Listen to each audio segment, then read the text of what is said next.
Alrighty, ladies and gentlemen, welcome to another episode of Let's Talk About It. This is episode 14, and today we are discussing Cloud9. There's a lot to talk about there, so we're just going to get straight into it. If you watched the first round of the playoffs this last weekend, which was a couple days ago, if you saw that series between Team Liquid and Cloud9, then you probably already know where I'm going with this. If you haven't, I would highly recommend that you go watch it. It was, honestly startling to see Team Liquid play in the fashion that they did. I'm going to recap it for those of you that haven't seen it, so spoiler in 3, 2, 1. Team Liquid smashed Cloud9. In no way was it close. Some people are saying, well, that third game was a little close, and maybe Cloud9 could have mounted a comeback. No. When you look at the speed at which Team Liquid closed those games and how aggressively they attacked Perks, and how easily they snowballed their leads into closing the game, especially contesting around Baron, there's not an argument to be made that Cloud9 were ever going to make their way back in that game. In fact, the one game that they did win, they almost lost it. It took them an additional 10 extra minutes just to close the game. They couldn't convincingly end the game against Team Liquid. Literally, it was just too many super minions. If TL had been able to hold on to even a little bit more of their base, they could have won that game. Now, coulda, woulda, shoulda.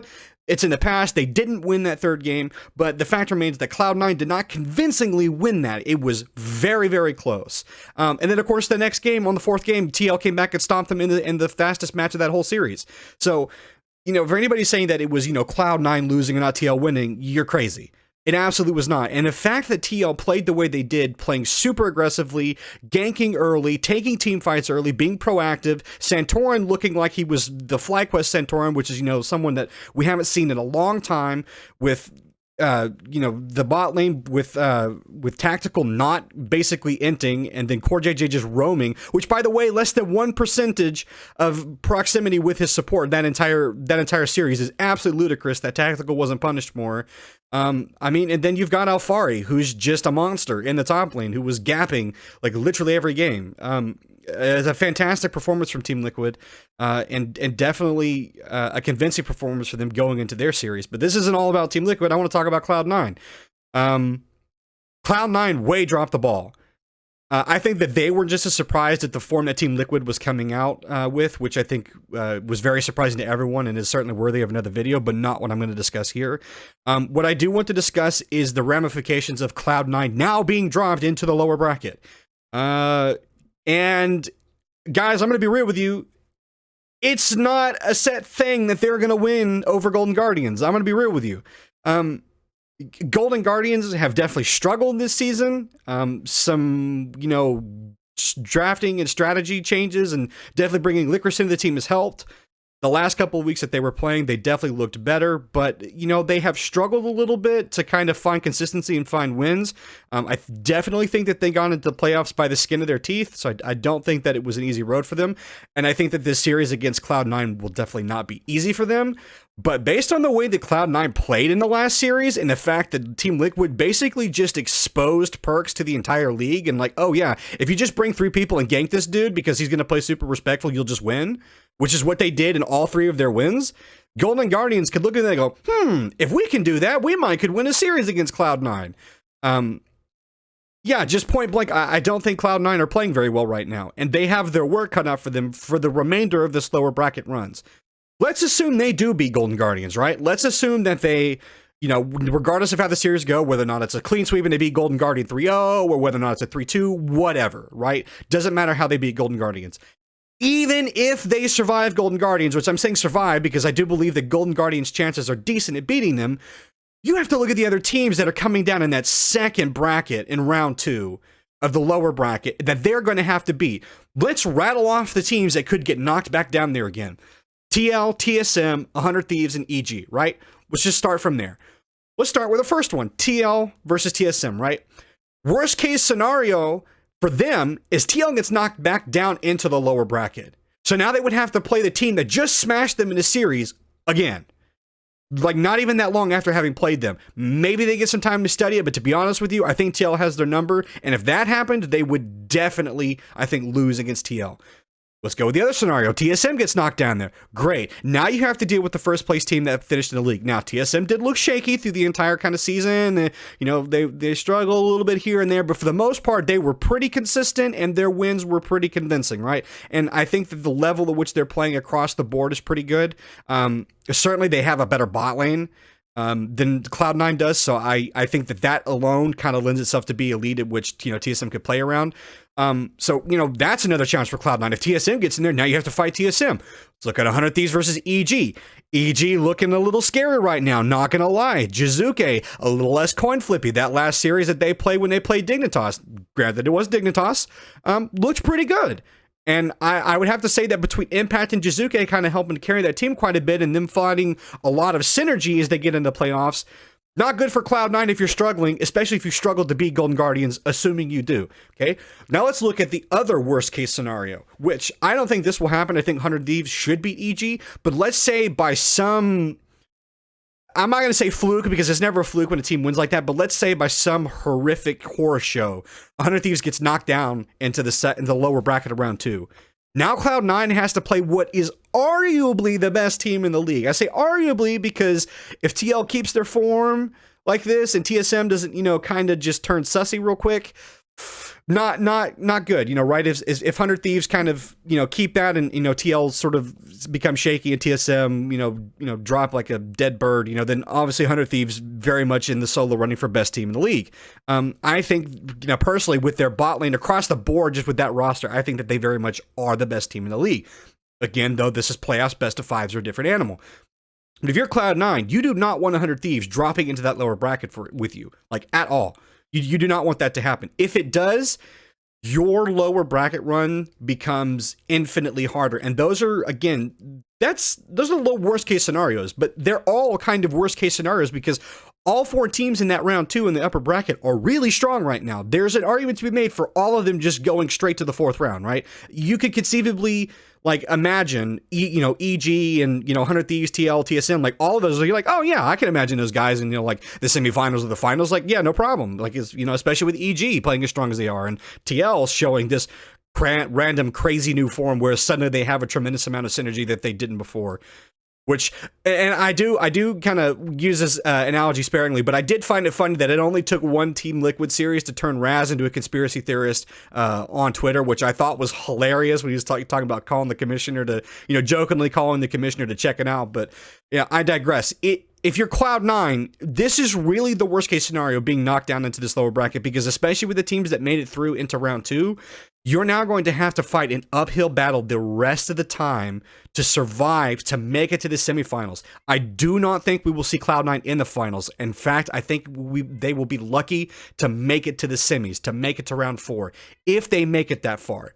And they may not even win in round 4. And that's the other thing, is just because they make it to that qualifier, right? Just because they make it to that round 4, because the way the bracket is placed, they may not necessarily win it, right? And that could be very disastrous for them. Round 3, the two losers from round 2 in the upper bracket will go down to the lower bracket. They'll play the winners from the first 2 losers brackets matches. And then those two that survive that one, they'll go to round 3. In the lower bracket, and then the winner, that one gets to go round 4 and 5 and so on, right? And you still have to deal with the person that loses in round 4, so essentially what could be the 3rd place team.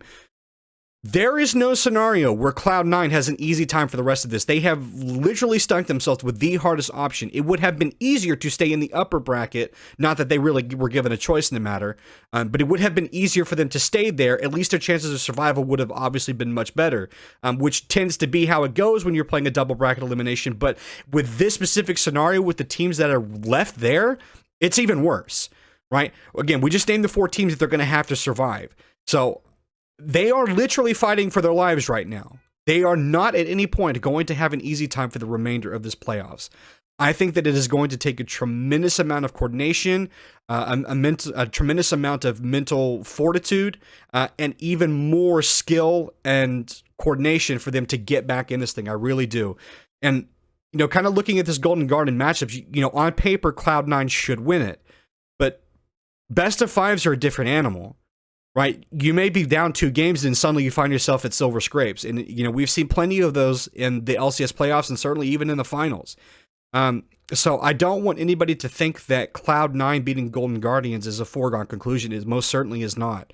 And if Cloud9 cannot find a way to get themselves back into winning form and fix some of these issues and protect Perks, who clearly is not playing very well, then they're going to find themselves out of this tournament very, very easily, which I think would be one of the biggest upsets of any playoffs we've had in the league. It's when you have best of fives, they're called giant killers for a reason. Just because you're this big bad team that you could win every game in the regular season, and you could have $30 million worth of players on your team, right? You could have the super team, quote unquote, but it doesn't matter until you get there on the day and you perform, right? And a team can have a good day, right? Golden Guardians may beat Cloud9 and then just lose directly in round 2, but it doesn't matter as long as they had the good day. It won't help Cloud9 any because they'll already be out. So anybody thinking that, it was just one bad series against TL, they'll recover versus Golden Guardians. They'll just take the free win and recover. It's not so simple, because Golden Guardians are going to smell the blood in the water, because I can guarantee you they're talking about it right now that, listen, we have one good series. Even if we don't go any further in round 2, we can be the ones to say we knocked out Cloud9. If your season ends at round 2 in the lower bracket of the playoffs, you don't care. You don't care if your Golden Guardians like, boom, we got farther than we were technically supposed to, quote unquote, and we killed one of the top 4 teams in the LCS. We beat one of the people that are one of the teams that was favored to go to Worlds. So I want people to kind of keep an open mind with this versus Golden Guardians, because Cloud9 have their work cut out for them for the remainder of the season as long as it lasts. And even if they beat Golden Guardians, they're going to struggle for the rest of playoffs unless they have a major turnaround, which, to be honest with you, based on what I saw in those 3 games versus Team Liquid, I just don't think they can. I think that there's something big missing in that team right now, both with, I think, drive, both with synergy, both with this winning killer mindset, which I think is something that TL displayed. They showed this killer mentality where, they went for everything and they didn't back down at all, and they took fights and they played proactively, and they were, looking for openings and had a good strategy both in draft and in game. And I think Cloud9 is missing that killer instinct right now. I think whatever made them good/decent in the regular season is just not there right now. And they need to find a way to get it back really quickly, or a team like Golden Guardians is going to make quick work of them. I know that that's crazy for some people to think, like, no, there's no way Golden Guardians beats Cloud9. It's Golden Guardians, right? But listen, man, a team can have a good day, and especially if you have this confident boost, knowing that the team that you're fixing to beat in that lower bracket is struggling. Sometimes it's all you need. Sometimes that's enough to carry you and get the wins. And Golden Guardians doesn't care if it's 3-2 so long as they win. They don't care if it takes 5 games. They're going to fight to the last minute, because technically, with the way that predictions were going and stuff like that, they weren't even supposed to be in the playoffs, but they're here, and they're certainly not going to go away without a fight.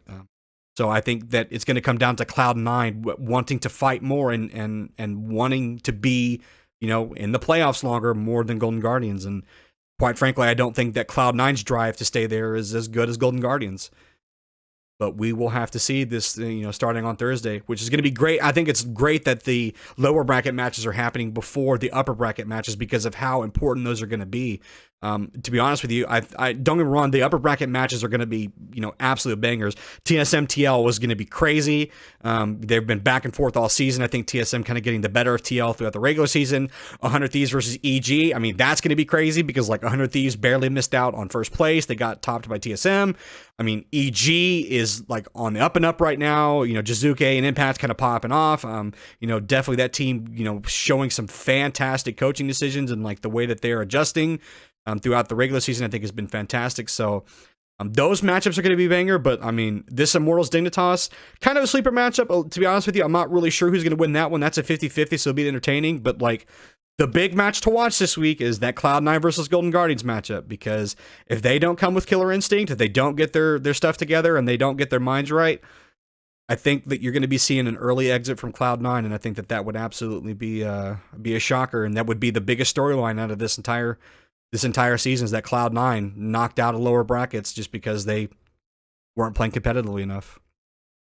Guys, that's pretty much going to be it for this take. I want to thank you guys for watching if you've made it this far. So if you're still watching, do me a huge favor. Hit that like and subscribe button at the bottom. It really means a lot. It lets me know that you guys are watching this content, that you like it. And hey, if you like what you saw here, take a look on the channel and see if there's something else you like. We got all kinds of stuff coming on. I'm trying to make these videos as much as I can, as often as I can, about topics that I think are pretty hot right now. So, but I want to thank you guys for watching again, and we'll see you next time. Cheers.